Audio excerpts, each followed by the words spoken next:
In today's video, I'll be letting you guys know the final balance changes for Clash Royale for the month of January. These changes should be live in about a day or so. There's going to be 25 cards that are getting balanced in total. There's a couple changes since the work in progress balance changes. I'm going to recap all the changes that are staying the same for those of you guys that didn't see my video or hear about it elsewhere, and then I'll be getting into the new changes as well. Alright, so the Archer Queen nerf is staying the exact same. The ability cooldown is being increased by 13%, going from 15 seconds to 17 seconds, which is how often you can use her ability. And the Cannon Cart nerf is 8% less hit points, going from 892 to 824, and then fixing the bug where its health indicator sometimes is misleading, where it looks like it has more health than it actually does, which I guess is fixing that, the 0% where it's 820 to 824. The Fisherman nerf is also staying the same, where the slowdown duration is being reduced by 40%, going from 2.5 seconds to 1.5 seconds. For the Goblinstein nerf, the Doctor's hit points is still being decreased by 19%, which means the Doctor is going to be able to be killed by the poison, because the hit points is going to be, instead of 885, it's going to be 721. The Ramrider is going to be keeping her 4% health nerf. It's going to go from 1,767 to 1,696. And the Evolved Bomber, which was already accidentally nerfed in the December update, is keeping the same nerf, where one attack can't damage an enemy twice, so that means it's only able to bounce on top of one thing once. It can't get double bounces any longer. The Evolved Goblin Barrel nerf was a little bit controversial because people were worried it was going to kill the card, but it's still going to be staying the same. The Decoy Barrel is going to look different for about 1 second after deploy, so there's going to be a visual indicator, so you're going to be able to tell which is which. The Evolved Ice Spirit rework is staying the same. I definitely think it's a nerf. Its Ice Blast count is being reduced by 33%, so instead of freezing things 3 times, it's only going to freeze things twice, but the damage is being increased by a whopping 48%, going from 110 to 163. The Evolved P.E.K.K.A. rework is staying the same as well. It might be hard to say if it's a buff or a nerf, but I would guess it's probably a nerf. That's the goal of it anyway. So the Evolved P.E.K.K.A. is going to heal different amounts based on the maximum hit points of the troop it destroys. There's 3 different levels of healing. Small 0 to 990 hit points at level 11. Medium is 991 to 1989, and then large is 1990 or more. And basically, small heal per kill is being reduced by 50%. So instead of 282, it's going to be 142.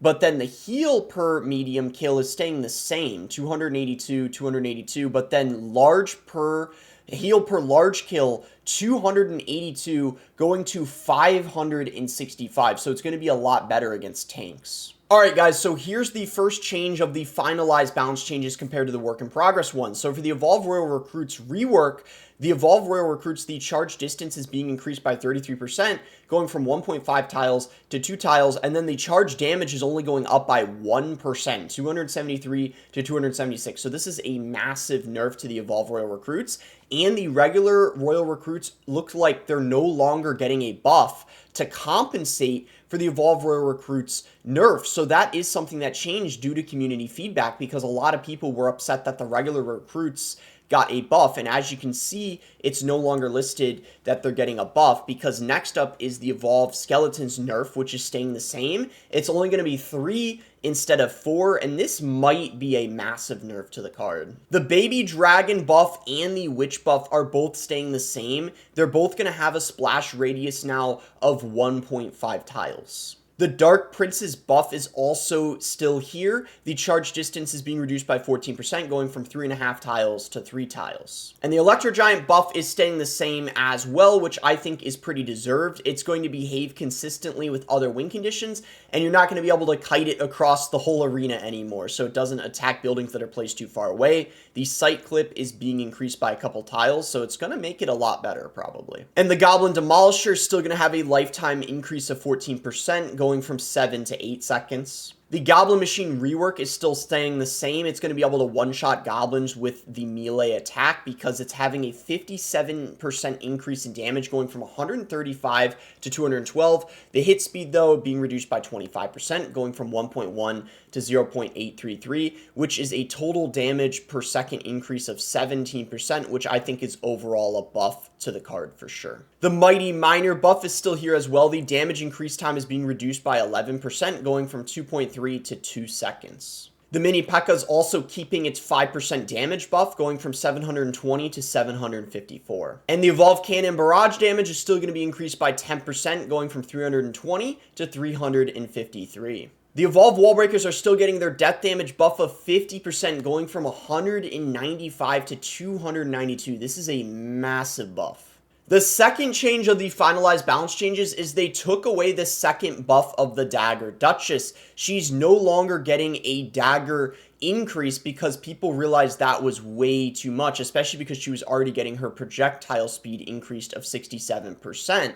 Increasing the projectile speed, it fixes a niche bug where the Dagger Duchess would switch targets before destroying cards with damage reduction, so that would be the Evo Knight and the Monk, for example. But the question is this going to make her much better? Because if they increased her daggers by 1, that might have been too much with this, but with only this, she might still be the worst tower troop, but we'll have to see. The Lumberjack rework is changing slightly. They figured reducing the rage duration by 8% from 6 to 5.5. The damage buff of 5% to compensate might have not been enough, so they decided to add 1% to it, so now it's a 6% damage buff, 262 to 256. This probably is overall small buff now. It's able to one-shot the guard shield now, so that's a small interaction that's changing. And lastly, guys, for the two biggest changes of the finalized balance changes, these Spear Goblins are getting a very big nerf. Their first hit time is being increased by 33%,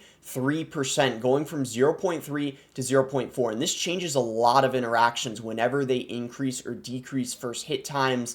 That makes a lot of things different, and this impacts a lot of cards. The Spear Goblins, the Goblin Gang, the Goblin Hut, and the Goblin Giant. Now, I would certainly say the Goblin Hut might need a buff soon because it's technically getting even worse than it already is. And then last but not least, they decided to add an Evolved Electro Dragon nerf as heavily requested by the community because it was one of the best evolutions in the game that was not touched in the work in progress balance changes. So the extra chain damage is being reduced by 33%. Going from 192 to 128. So that is going to be it, guys. Personally, I think with these additions to the finalized balances, these are some of the best set of balance changes we have had in a very long time. Let's see what the community thinks real quick to close out the video. I'm very happy with these balance changes, and it looks like our feedback was taken into consideration, and I agree with that. They definitely listened to what some of us were saying.